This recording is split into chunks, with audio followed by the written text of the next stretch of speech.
Okay, so I'll just give you a little bit of a background on this. It's something we've wanted to do for years and years, and like a lot of ideas for DEF CON that we've wanted to do for years and years, we've just never done it. We've gotten too overwhelmed with stuff.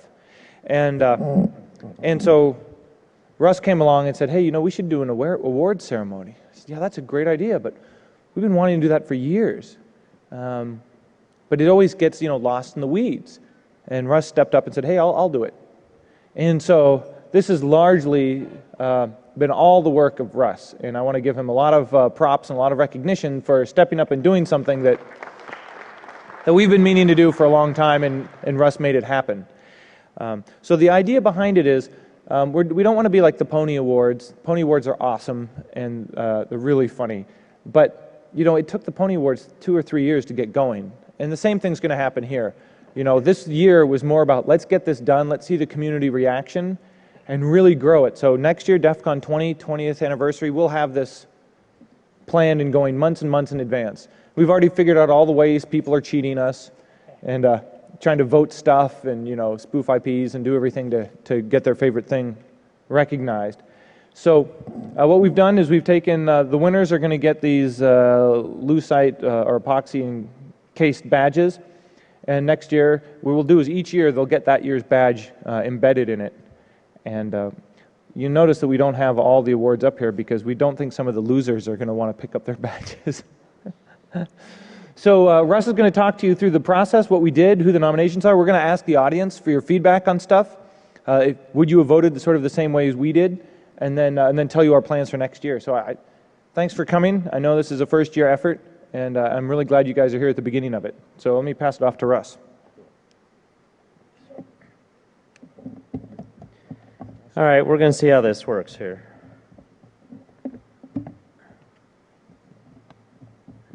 Cool. Where's that? Oh, shit. Let me get it.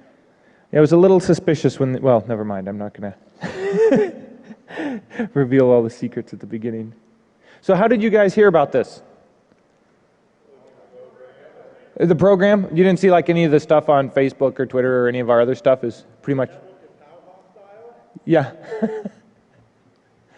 I didn't know. We've got to figure out where people are hearing about this. Like, how many people here nominated something? Okay, cool. How many people voted, got involved? A couple people did. How many people are running botnets that vote for you? Yeah. Kind of like the way that you have to buy tickets for Shmoo, I think. It's like all the tickets sell out in 2.2 seconds. You got it? Okay. So you start talking. All right, so, I don't know what I was thinking when I suggested this, because if you get a bunch of hackers online on an automated voting site, what you're going to end up with is a bunch of hackers on an automated voting site.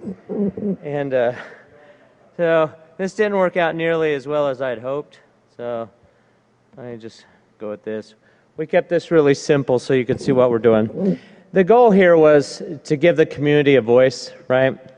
So we really wanted to allow everybody to talk about some of the best stuff that's out there in areas that we're interested in, and also, highlight some of the crap that happens out there, embarrassed by people talking to the press, writing stories, doing dumb stuff, making us all look dumb.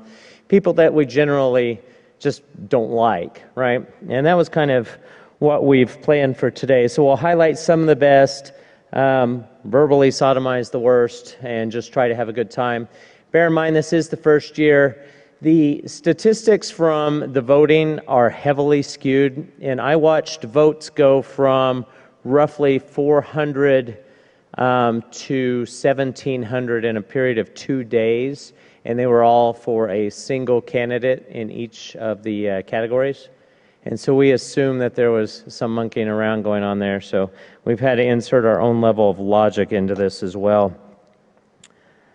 The categories are worst coverage of security and hacker issues by media, person, or an outlet. So, I know we've all seen some good stories, we've seen some bad stories, we've seen some ridiculous stuff, and we'll cover a little bit of that. We've got the most interesting malware innovation. There shouldn't be a whole lot of surprises there, but there were a couple of good ones. Best privacy enhancing technology. What has impacted your ability to maintain your own privacy and security on the net while you're operating? We have the best open source software response to an attack or method. What have people done to try and help the community out with that? And this was one of the areas where we got kind of hit with that voting thing. We also have the best author and story that captures the hacker mindset. Now, being the overly prepared person that I am, I don't have slides for those last two categories, so we'll just talk through those. And then for Security Charlatan of the Year, we've got Jericho from attrition.org that'll come up and talk a little bit. He's got all the statistics. He also knows the votes that were skewed, which direction they went, that kind of thing. And he can give you an idea of how he made that decision. We tend to leave the charlatan thing strictly up to him because he does a lot of research in this area, and he was actually surprised by some of the nominations himself. So for the nominations on worst media coverage, we had a bunch of nominations, but what people don't realize is if you give us a name and you don't give us a link so we can read the article or watch the video or any of that, it doesn't do us any good at all, right? So you can tell us that, hey, my local NBC station posted a story and it was really stupid. Well, that's great, but I've got nothing to look at, right? So out of all of them that we got, we have two that were fairly significant. We have Ben Grubb, who's a reporter for the Sydney Morning Herald. Now, for this particular guy, his editor actually contacted me first once the nominations first went out, and she apparently thought it was kind of funny. She had decided to write another piece talking about it. Ben was actually arrested at a security conference, AusCert, in Sydney or somewhere in Australia. Yeah, and so his iPad was confiscated by the police, and it had all of his anonymous contacts information on this iPad. And so there was a lot of controversy about how easily he gave that up, and so his editor wanted to write a story up about it, and then I started getting emails from Ben himself. He's like, dude, what the heck? I'm like, I didn't nominate you. You're getting freaked out at me. He said, well, how do I rebut this? How do I defend myself? I'm like, write something else. Try and fix it. So he's on there. And then we have Fox 11 that has done a really interesting piece on Anonymous. And I'm going to play just a quick video of that now so you can see what they've said, since I have now hosed that. Let me see if I can find my browser again. Review later. All right. Can you guys see this? I just upgraded to Lion today. That was a really bad thing to do because your trackpad quits working the way you'd hope. They call themselves Anonymous. They are hackers on steroids, treating the web like a real-life video game, sacking websites, invading MySpace accounts, disrupting innocent people's lives. And if you fight back, watch out. Fushman tracks down the hacker gangs in this Fox 11 investigation. Destroy, die, attack.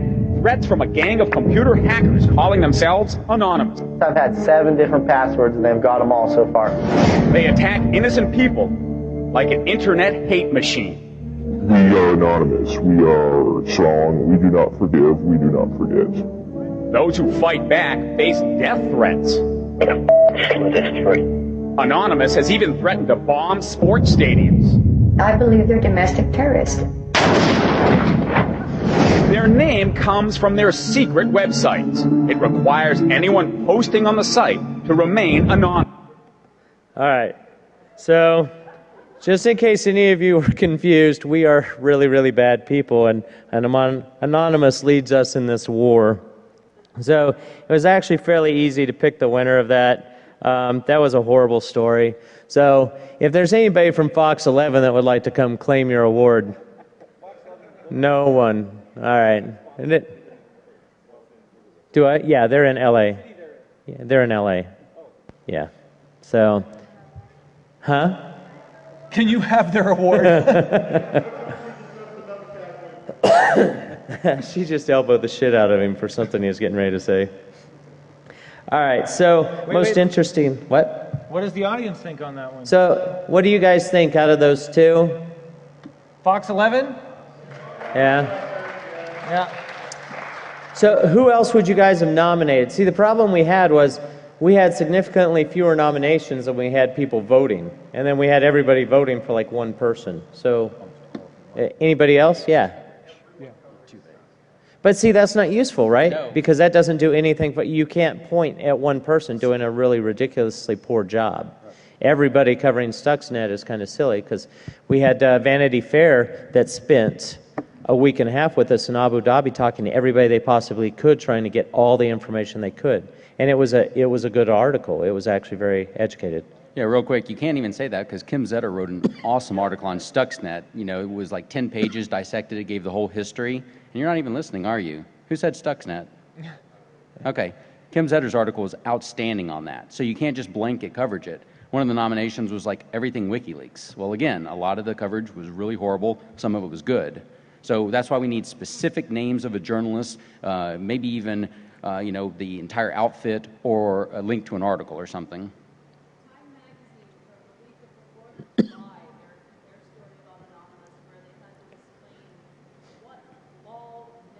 Oh. Yeah. So again, but consider the source. You know, who are they writing to? They're writing to a bunch of people that have never seen that. And yeah, if they start throwing in this jargon, it becomes very difficult for the reader to follow. So that's kind of a necessary evil. You know, maybe they went too far with it. Maybe they explained it horribly. Then it would fall in that category. Yeah, I think Fox is the clear winner. Yeah.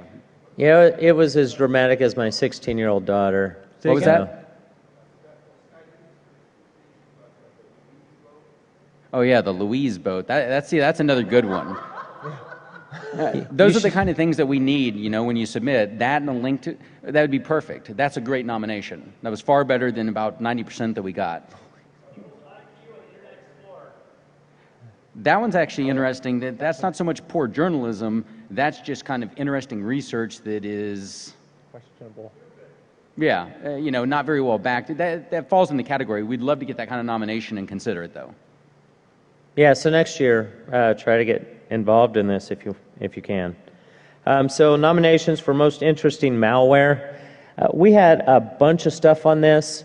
I would like to point out that we had 5 nominations that turned up in every single category, regardless of what the category was. Apparently, Batman and Jacob Applebaum are important enough to the security world that they were in every single one of the categories.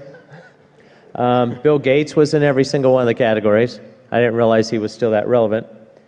But what we ended up with was the top 2 are legitimate. Okay, these are interesting pieces of malware. We have Stuxnet. Everybody's heard about Stuxnet. You've read good articles. You've read bad articles.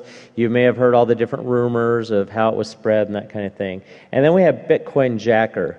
It's everybody knows what Bitcoin is, right? We're trying to create some kind of digital currency, and somebody wrote a Ruby script where you could basically screw up the entire economy with this. And then we have, like, you know, dumb stuff, SQL injectors. You know, if I'm a pen tester for a legitimate security company and I'm doing this to try and figure out how vulnerable my databases are and that kind of stuff, that's not technically malware, right? Firesheep. These are things that aren't necessarily malware, and they're certainly not as interesting as, say, Stuxnet and Bitcoin, which made an impact in the rest of the world. Do you agree with that? Okay. Well, let's get the audience's vote. Who would they go for? Okay, so Yeah. too late. What do you guys vote for? What do you think? Stuxnet. Any others that you would have nominated? Or is there a single vote for the other one? So, yeah, so Stuxnet won that. If the author of Stuxnet is here, you're welcome to claim your trophy. We'll be around afterwards, so if you'd like to just meet us in the hallway, you know. Yeah. You and your whole team can come up. No feds involved. Same thing. Yeah, and I think Stuxnet also won at the ponies. Yeah. Because no other malware has gotten such international coverage from the top level political all the way down to the trenches with the technical guys. I mean, it was... Yeah, it scared the shit out of everyone. Yeah. Yeah. And the authors were shy at the ponies and didn't show up there either. Yeah. Maybe they're just waiting. You know, they wanted to make sure they had clean sweeps. They wanted a Clean sweep, yeah. Yeah. All right, so best privacy technology. Again, we had some stuff on here that was technology and stuff that was not. ACLU lawsuits, not technology. All right, I put it on there because it's interesting. Anyone ever use the Two-Tone plugin for Tor? It's a Tor plugin to make it easier to use. All right, so So according to the votes, I think about 99% of you should have known about this tool. yeah, How strange. this is one of those that was obviously slanted towards one particular category. And then we have Tor. Everybody knows what Tor is? Yep. Okay, most of you know what Tor is. There's some very deadly silence. So you're either dead or you're sleeping. Yeah, exactly. We have Moxie's Whisper Systems. He's done some really good work. We have datalossdb.org, which Brian's actually involved in. And I already said it shouldn't win. It's a neat project, but it's definitely not fitting the bill here. Yeah, and then we have, you know, your normal junk nominations like unplugging your box, which that's a technique, not a technology. that's as non-technical as you can get. And then IPv6. So what would you guys have voted on this one? Okay, so between the Tor and the Whisper systems, what do you think?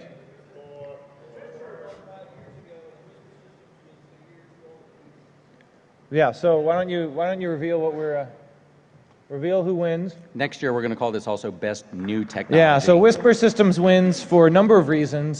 Tor has been out for a number of years, and they're doing really, really good work.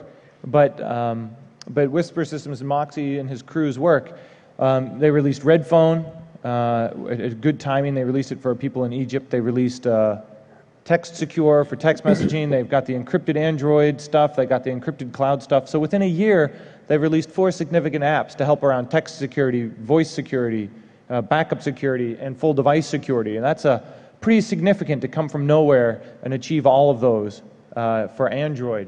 And really, honestly, I wouldn't be using my Android unless I was using Moxie's stuff. So, Right. So I think they deserve a lot of credit and recognition for really changing the landscape, all in just 1 year. Would you guys agree? Yeah, good. So hopefully Moxie's not speaking right now. He is? I hope not, so he can get his award. If All right, so for this next one, I'm gonna actually go to the responses that we've got here, and these are the nominations that we received. Okay, and this is best open source software response to an attacker method. And as you look through here, I kind of want you to see the filth that we had to filter through to get to anything interesting, because there's a lot of crap in here. The FBI arresting the face of terrorism without her bunny ears. What the hell does that mean? You know, I mean, that's not open source software, and it's not really helpful. Metasploit, it's debatable whether that's open source anymore. Who thinks that's still open source? Metasploit is. They've got Metasploit Pro, which is not. Right. Bill Gates. Bill Gates is, like I said, Bill Gates showed up on every single one of the categories. That's not helpful. Defeat lame web scanners with Web Labyrinth. And that may actually be useful, but update WordPress. A bunch of, and again, Moxie shows up here as well. GR secured, SQL map, Backtrack. Backtrack was actually a fairly strong response, and since they just released a new version last summer, they're still working on that. Stop Trying to Copy the Pony Awards showed up in every category as well. And I was going to post the IP addresses on every one of these, but it's like somebody up in the front said, you know, they're all probably coming from Tor nodes anyway, so some poor grandmother is going to get run over by people ticked off at people trying to be silly. Jacob Applebaum, he's on every one of them. OWASP was actually a very interesting one. Okay. But how do you really feel? Batman, again, Batman is very into computer security. So who would you guys have voted for?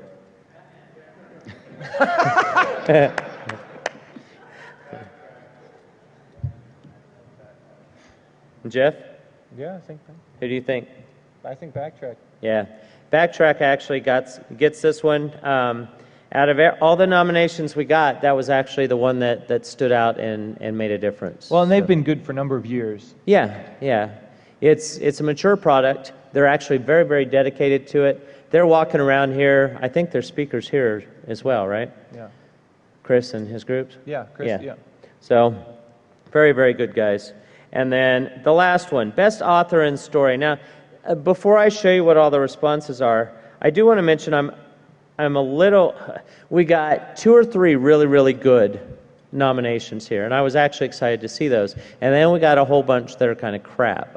Somebody nominated a 18th century British novelist or something, some woman, or maybe it was 19th century, that wrote romances or something. And I actually had to look the name up. And I'm like, okay, so probably not representing the hacker mindset. But there were multiple of those kinds of things. So let me show you what we've got here, and you guys can let me know what you think. There has been a problem communicating, and I am not getting on this network. Fucking hackers. Yeah, I know. Okay, hang on. It's a Mac, it should just work, right? Yeah. Unplugging so you can't see who I connect to.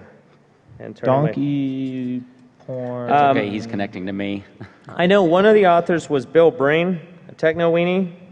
He actually runs all the registration for DEFCON. So in his spare time of not handing you guys badges, he actually did write Down to the wire. a book Yeah, down to called the- Across the Wire. Down to the wire. Down the Wire. Yeah. And it's actually really, really good.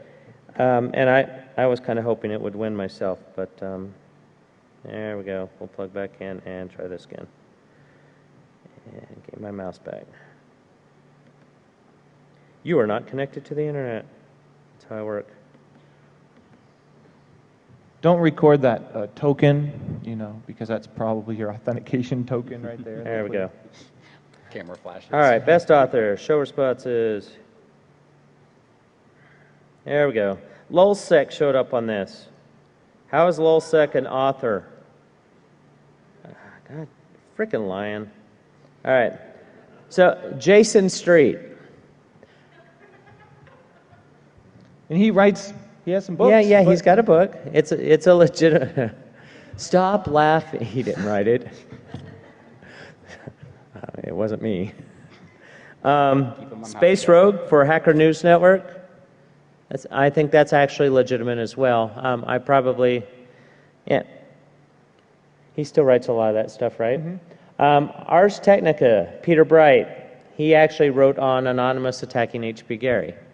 But that's more of a news story. That's not capturing really the mind. Yeah, it's not really capturing the hacker mindset unless you're anonymous. Yeah.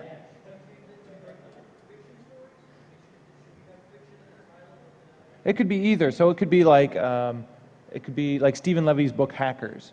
Or it could be Bruce Sterling's book like Cypherpunk. Right. Something like that. We had a lot of votes for Mark Rusnafovich, Zero Day. Yeah. Yeah, and that was actually a legitimate nomination. We also had Bill Gates on here. Down the Wire by William Breen. If you haven't read that one, I would check that one out. It's actually really good, and it's not that expensive either. Is it That's a good article. Patrick Gray? I got to figure. Yeah, Patrick Gray for his coverage of Lulsec. Honestly, I got a little bit tired of the Lulsec and anonymous stuff in the nominations. I think it's a little bit overdone. Patrick's great. His piece is very different. Is it? Is it good? He stands out and basically says a lot of what people are thinking. Okay. And Kevin Polson, who does a lot of technology writing as well. I haven't read any of his stuff recently, so. Well, that's another one where you would need to specify author and work because, Kevin writes all kinds of articles Right. and books. So Kevin Kingpin- Polson's new book is outstanding, and so that one would definitely be up here. Yeah. But, maybe just a mundane article on something else wouldn't. okay. So Brian, Jeff, what do you guys think? I'm either going for the. I'm guessing I would either go for the Mark Rusanovich's, or I would go for what was up further. The I can't remember his name. The person you were mentioning. Patrick Gray. Yeah, Patrick Gray. Oh, His Patrick Gray. extensive Right. article. So what about you guys? Rusinovich. Polson, as a total contribution, Polson's total body of work, you're thinking? Kingpin. Kingpin, The the new book. book, Kingpin? Kevin Polson's book Kingpin, you mean? Kingpin, yeah. Yeah, Okay. Kingpin, I would say it's between those two. You know, I even like the Fatal System Error by Joseph Menn was really good, but that was also more like an investigative piece that tracked the cat and mouse, and it was less about the mindset, and it was more about, you know, the sort of police procedural of chasing down the bad guys. All right. So 0 Day or Kingpin? Let's see, hands, show of hands. 0 Day? Kingpin? Yeah, That's it close. looks like it's kind of pretty a- close. Do what? I think it's pretty close. Kingpin, I think, is edging them out. Okay. All right. Yeah. So we'll give that to Kingpin. And I haven't seen Kevin this year at all. No, I don't think he's here. Yeah. So we'll have to mail him his. Or give it to Zach. All right. And Yeah, so Kim, we'll give it to Kim. for the last one, and this is actually the most important category in my opinion, we have a lot of people that go out there and they call themselves security experts, and this actually kind of goes back to the worst media coverage as well, because you see a lot of these people on CNN and Fox News, and they'll hire anybody as long as there's a marketing guy that tells you they're an expert in the security field. And I'm going to let Brian talk a little bit more about it, but there is a difference between somebody that is unethical and makes poor decisions versus somebody that actually doesn't know what the hell they're talking about. So, Right. And you've been doing this for a long time. Yeah, actually one of the very first charlatans we put up was Gregory Evans in 2002. So while most people think, hey, it's a recent thing the last year or two, no, it actually goes back. And ironically enough, in the past week, we got evidence. Well, we have not what we can publish on, but we have the initial evidence that says even his real crappy high-tech memoirs of a high-tech hustler was written by an employee, that he didn't even write that.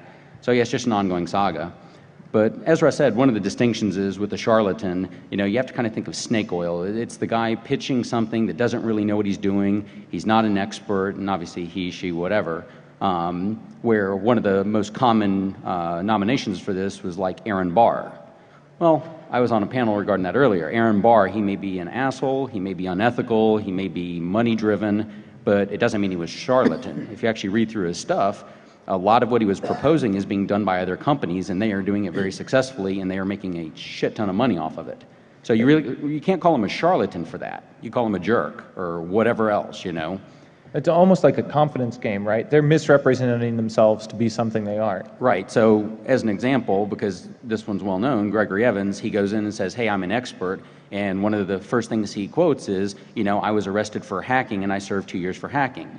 Well, as the details show, no, he never hacked anything. All he would do is call up, and it wasn't even social engineering by the definition today. He would basically steal a phone line and resell it for profit. And he wasn't the one that even secured the phone numbers. So yeah, there's a difference between, you know, a charlatan and a dick. Or he's both, you know. Or criminal. Some of the other nominations we got, Ankit Fadia, one of the Indian whiz kids, which is a growing phenomenon. In the last year, I think we added 3 more to the charlatan page. From India? Yeah, all India. It's a growing thing. It's like Ankit Fadia started when he was 14. Well, next one, started when he was 13. Gifted a computer when he was 12. It's like every goddamn year, someone a little younger comes up. And one of them was, I think his name is Sahil Khan. So he decided, I'm going to write a couple books, and it was full of plagiarism. And I forgot, I think I actually mailed him and said, you know, what the hell are you doing? So he may have mailed me. Anyway, we got to chatting, and I said, you know, this is plagiarism. And he says, well, when are you going to remove this page? And I didn't even miss a beat. I said, never. You know, it's going to stay up. It's a permanent mark on your record, you know. So he says, well, you know, I basically want to become a lawyer. I was like, good luck with that. You know, you know, when you go into law school, try not to plagiarize. Either way, we had a great conversation. In the end, he learned his lesson. He said, you know, he's never going to plagiarize again. So it's a great thing, you know, that sure, he screwed up, but he learned from his mistake. Some of the others don't even contact you or... Right. You know, for the most part, they don't. And here's a great one, like going back to Evans. Evans doesn't understand that my real name, Brian, and Jericho, I'm the same guy, even though it was in an article last week by Pennenberg.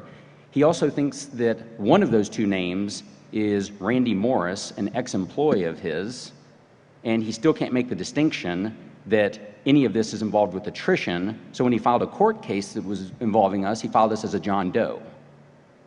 This is the same guy that goes out and says, I'm a technical expert at computer forensics. I dig up thousands of pages of evidence on blah, blah, blah. You know, that really embodies the charlatan. One of the other names that came up that surprised me, Christian Heinrich. Does anyone know that name? What's the story there? Yeah. Well, okay. Oh, hey, that could be another category next year, Yeah. boring speaker. So is he just a boring speaker or is he a charlatan?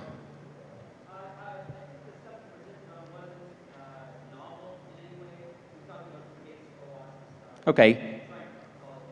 Was any of it wrong, or did he flat out say, ooh, look at this basic stuff, it's brand new and revolutionary? Okay, anyway, his name came up way too many times, so he's now going on my to-do list. You don't want to be on his to-do list. No. Yeah, we had Greg Hoagland from HB Gary. Again, he might be an asshole. Yeah, he definitely is an asshole. He's the one that threatened a legal injunction against Aaron Barr for speaking on the panel earlier. Fucker. HB Gary, same thing. Applebaum. Legat Security, I guess. Yeah, Legat, same thing. A few others. Sony, RSA. Again, there's Pony Awards, Julian TSA. Yeah, Julian on there. Oh, one other one, like HT Bridge. That's another recent addition. And that one's kind of interesting. HT Bridge, they're a company out of Switzerland, and they got some really stupid shit on their webpage.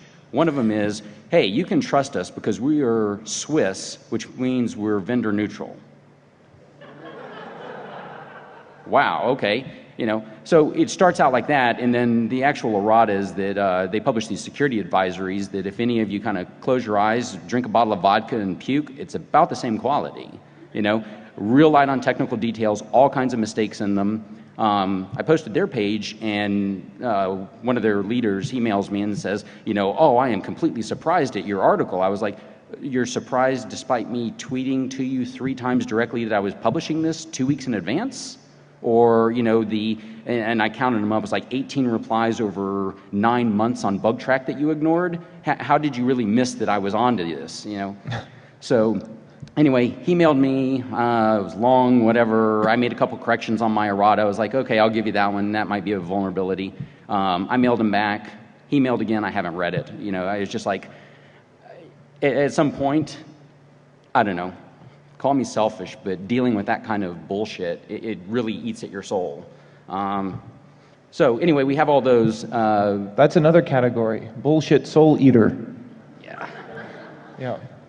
So is this a visceral vote, like who caused you the most psychic pain? Oh, man. Or is this a vote on who caused the community the most misdirection and done the largest amount of harm to the community? Well, this can also be a second fun break-off. Who was the most amusing to us? Who did we laugh at the most, So out of all those names, for any reason, who do you think would be the charlatan of the year? Is there anyone who thinks it's anyone other than Evans? Cricket. Oh yeah, Ankit Fadia, whatever. So one more fun story. He used to publish where he was going to speak. And by the way, he gets up to $25,000 to speak on stuff that is mundane. I mean, just boring, simple Security 101 crap, and it's hype. One of his talks begins with, do you use Gmail? Don't. You're vulnerable. Do you use search engines? Don't. You're vulnerable. That kind of thing. It's all FUD. So anyway, he publishes a list and he says, I'm speaking at so-and-so in Denver, Colorado, where I live. And I was like, ooh, that's a mile from my house. So I warned him. I said, Ankit, when you come to Denver, I've got questions for you and I'm going to ask them. So I went down to the restaurant. Nice cold night. I'm standing in the lobby waiting. And actually, I had dinner there. And I went downstairs and I noticed that there's a Denver police officer standing outside. And I was like, this is kind of an odd place for you to be posted. He's like, oh, well, security for the private, party. I was like, great, Ankit called the police already. So I go back up to the lobby, I wait. 10 minutes later, the cop comes up, and apparently me asking him that triggered some, something in his mind. He says, why are you here? I was like, oh, I'm a journalist. I'm with Trish and Errata Project. I explained it, and I gave him a card and everything. And I just want to ask him some questions. He's like, are you going to hurt him? His feelings, maybe, I wasn't there to, actually hurt him. And so make him cry. Yeah, long story short, he called the police in advance and lied and said that I was there to assassinate him. Maybe verbally. Yeah. So the cop's like, well, because of that, you can't be in the lobby. I was like, well, I'm a paying customer. I just, paid $30 for dinner here. He's like, well, you're done. You need to leave. I was like, fine. So I went out and I waited out in the cold. And when I say cold, 10 degrees. It was the middle of the winter. I waited out there for 2 hours, watching everyone come out. I know what he looks like. Don't see him come out. Eventually, no one else is coming out of the restaurant. Finally, employees start walking out. Then the manager comes out. Why are you waiting here all night? So I explained to him. He gets all, in my face about this. I was like, look, man, I'm a journalist, ambush journalism, whatever you want to call it. And he's like, well, there's no one left in the restaurant. I was like, oh, thanks. That means that he snuck out the back alley like a rat. Appropriate. So yeah, I wrote all that up, and since then he hasn't published where he's speaking in advance. He's locked his Twitter feed, doesn't update his Facebook page, Again, there's the sign of a charlatan. Yay!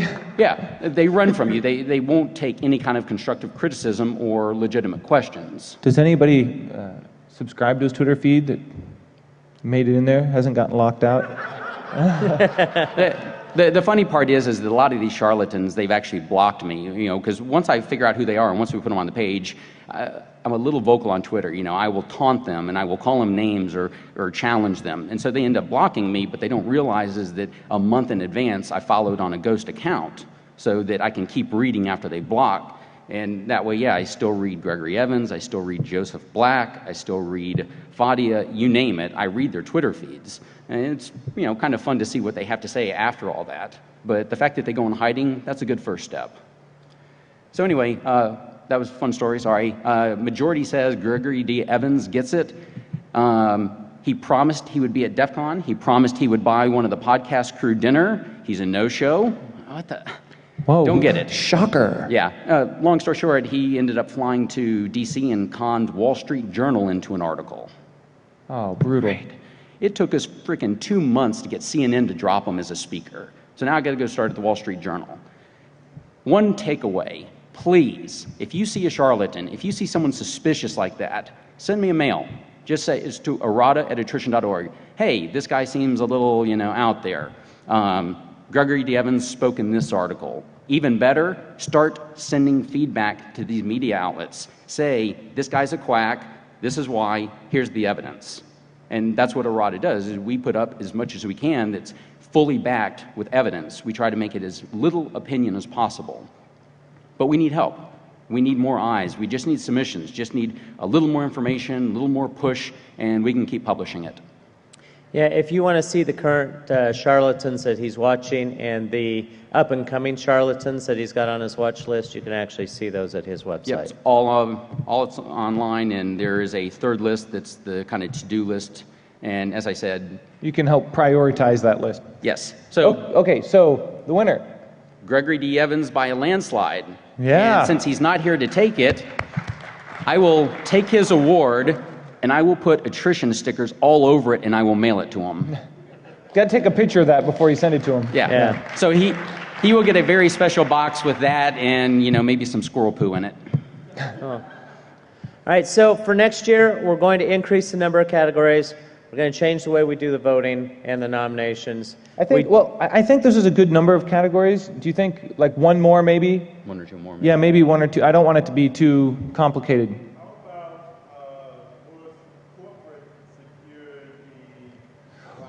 The worst corporate security response. Yeah, so for that, I think the ponies are doing a great job there. So I tried to stay more like open source, community oriented, and let the ponies do what they do really well, and we'll complement each other. Right. Ideally, these categories should be completely different from the ponies. And if you miss it, it's worth going to Black Hat for the ponies alone. It's a lot of fun.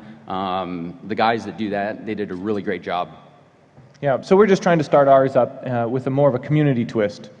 Right. And so with that said, we've got the awards. If any of the winners are here, we'll give it to them. Otherwise, we'll make sure they get delivered. And next year, we will announce a lot earlier, and we'll get you involved a lot sooner. And really look forward to you guys just spreading the word, and hopefully so for DEFCON 20, we'll actually have it really going. Cool, guys. Thanks. We appreciate your time. Thanks.